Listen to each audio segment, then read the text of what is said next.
истинный в огне. Кто читает свои сны, поклоняюсь темноте.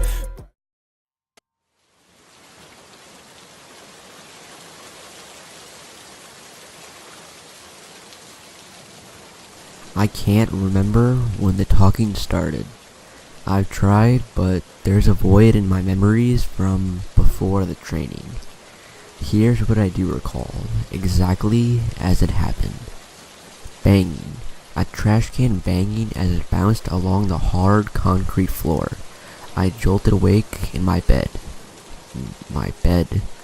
It was a standard issue army bunk with 2 short sheets and the scratchy green wool blanket. I rolled off of it, trying to block out the noises. "On your feet! Where's your rifle? Let's go, let's go!" The screaming sergeant came into view. He was an imposing figure, tall and sturdy, with the brown round campaign hat covering most of his face. Master Sergeant Rickson, his uniform told me. I was hallway to my feet when his strong hands gripped me, hauling me upright. My mind was processing his words, too slowly to keep up. "Rifle, where's my rifle?" My hands twitched as I racked my brain for the answer. Had I slept with it? Or was it with Miller on guard duty? Where was Miller? Rickson's blow caught me completely off guard, and I collapsed to the ground. "Where's your rifle, Baker? You had one object to secure. If you can't manage a weapon, how are you supposed to manage a platoon in combat?" My foggy brain fixed on his words. Baker. I was Sergeant Baker.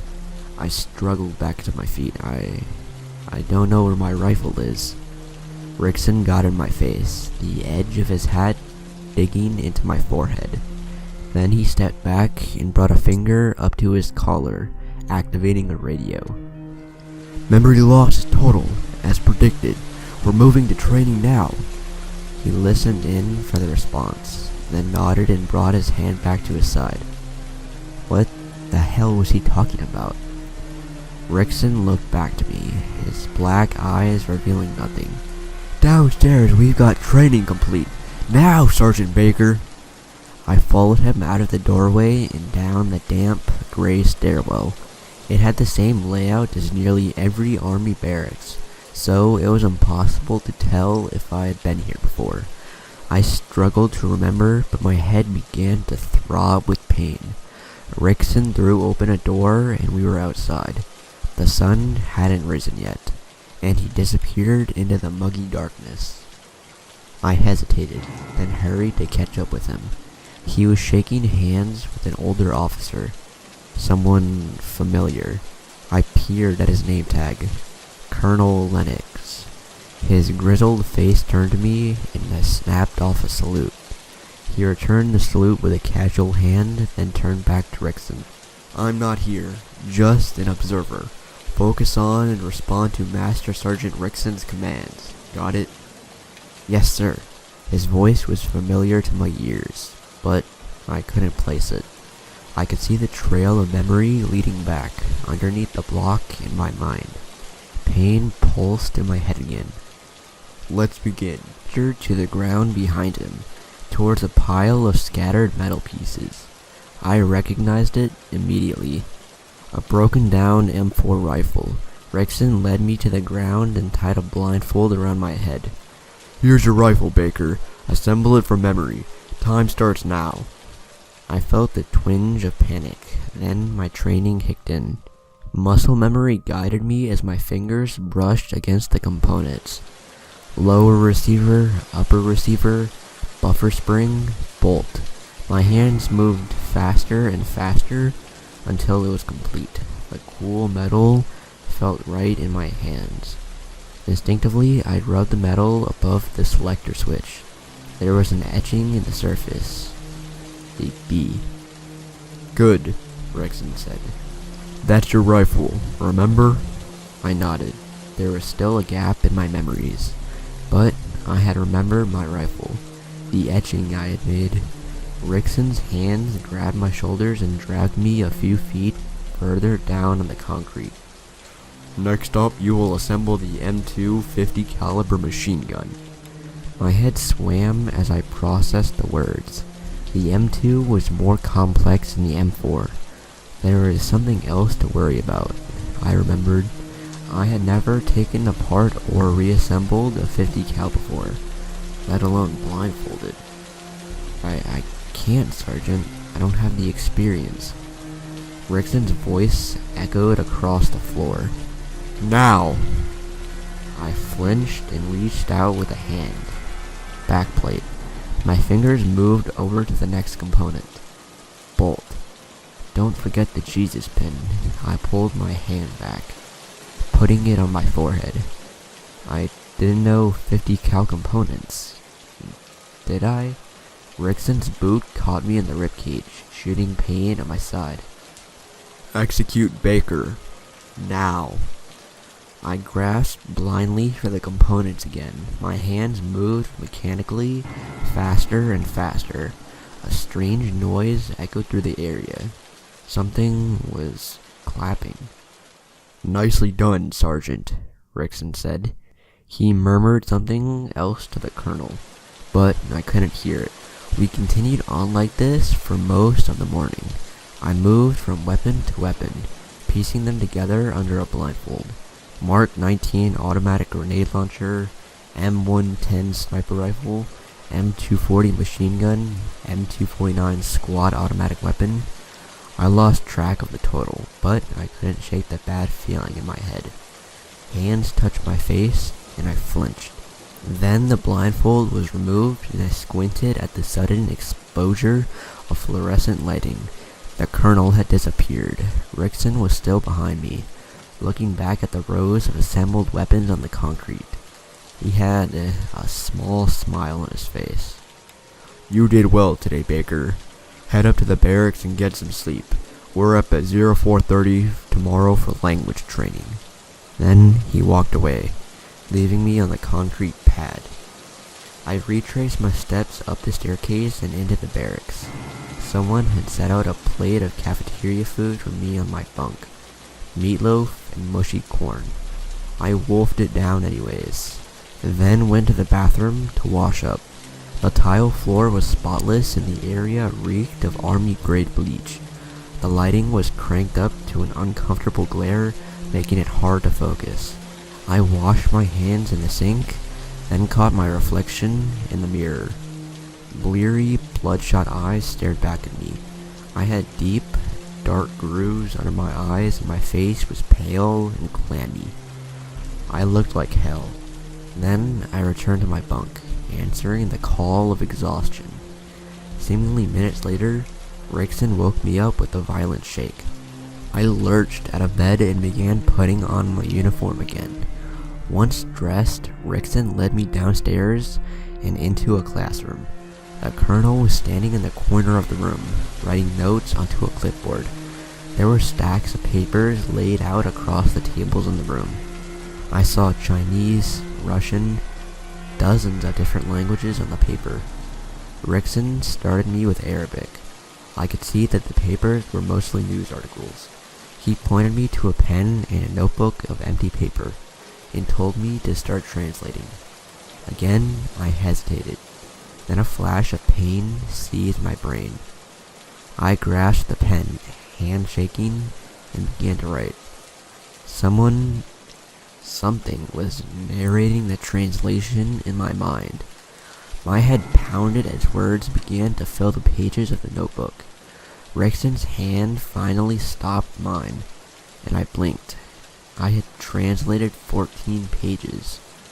He nodded at the colonel and then moved me to a different seat. This stack of papers was Chinese. Sergeant Rickson, I don't know Chinese. He ignored me and pointed at the pen and paper. I cried out as pain radiated from my head. I tried to grasp the pen. A voice burst into my head, chattering in Chinese. Another one layered over it, frantically speaking a translation to English. The characters on the page ran together in a blur, and I felt the violent wave of nausea. I heard Rickson screaming, but it came through faintly, like I was underwater. I'd registered the colonel writing notes in the corner. Then, darkness. I came to a minute later. I was lying flat on the floor in a pool of my own vomit. Rickson and a medic were crouched over me. Slowly, my hearing recovered, and I realized they were talking to me. "Can you hear us? Are you okay?" Their voices broke through my searing headache. I tried to form words, but they came out as fragmented and broken. Panic rose in my chest as I kept trying and failing to speak. Rickson placed a hand on my chest, holding me down. Relax, we're going to take you back upstairs to rest." I nodded. The colonel was still taking notes. He looked at me with an odd expression, concern and disappointment. I faded out again and woke up in my bed. "Escape," a voice said. "Choke out the guard and make it downstairs." I grabbed my knees and huddled on the bunk, teeth chattering. Goosebumps broke out across my skin as I fought the voice in my head. Or was it multiple voices? Before I realized it, I was on my feet and halfway to the door. "Call for water," it said. I opened the door and the guard outside whirled to face me. "Water. You need water," I rasped. He turned to make a radio call and I grabbed him. My bicep wrapped around his neck and I squeezed, compressing the arteries. He was out in seconds. "Good. Now hurry," the voice told me. I raced down the stairwell and cautiously opened the door, peeking out into the company area. I was about to sprint across when the voice stopped me. "Wait." I held back and saw a flashlight shine across the concrete. Another guard was making rounds. I waited for him to pass, heart racing. When he turned the corner, I made my move. I stalked across the concrete, moving as quietly as possible. I got to the door on the far side, near the language training classroom. I pushed open the door with a creak and slipped inside. "Look for the office. The colonel's office," he told me. I moved through the corridor and found it, at the end of the hallway. I eased the door open and it closed behind me. The office was dimly lit. I moved to his heavy wooden desk and saw the clipboard on top. The cover sheet read, "Memory Fusion Project, Sergeant Baker." What the fuck did that mean? I flipped through the other pages. Medical records, x-rays, diagnostic reports, mental health assessments. All about me. I found the colonel's notes from the classroom. Subject indicates memory of previously unknown languages. Arabic translation complete. Chinese translation presented a mental breakdown. Must check record to see if conflicting memories were uploaded in the subject. "Are you there? Who are you?" I asked myself. It sounded insane, but I knew there was someone up there. No response. Then Rickson burst through the door, leveling a handgun at me. "Drop it!" "What is this? What did you do to me?" He shook his head, a faint hint of sadness in his eyes. "Drop the documents, Baker." "Kill him," he told me. "Escape." I took a step forward. Rickson pulled the trigger, and a round erupted from the pistol into my chest. I braced for pain, but only felt the small twinge. I looked down and saw a dart sticking out of my skin. "Tranquilizer," a voice warned me. I took another step and stumbled to the floor. Rickson dragged me away as I faded into black. My hands couldn't move. I tugged when I regained consciousness against fabric. Something rough. I glanced to the side and saw that I had been restrained to my bunk. I struggled again to test the material. It was too strong to rip.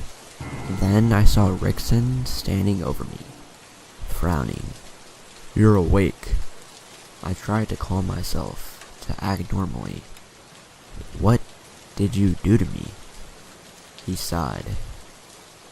"It's a lot to take in. Try to understand why we did. I'm not mad. I'm not trying to hurt anyone. I didn't kill the guard last night for a reason.